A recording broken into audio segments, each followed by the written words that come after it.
Welcome to the Slop Temple. We pray this video helps. You start by making sure the machine can actually change radios. If the adapter is disabled in Device Manager, you cannot toggle airplane mode. Once done, sign in with an administrator account so you can change system settings and driver states. Next, open the Action Center or Settings Network and Internet. This is the control surface.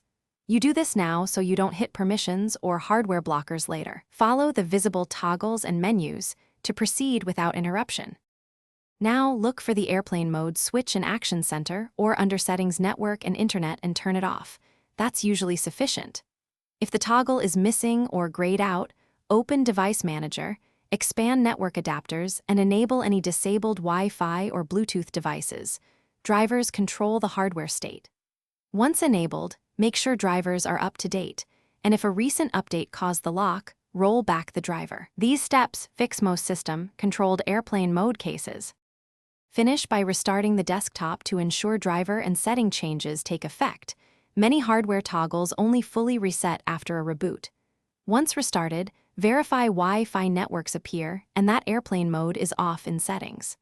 If problems persist, run the Windows Network Troubleshooter and consider disabling Fast Startup, which can preserve a stale radio state.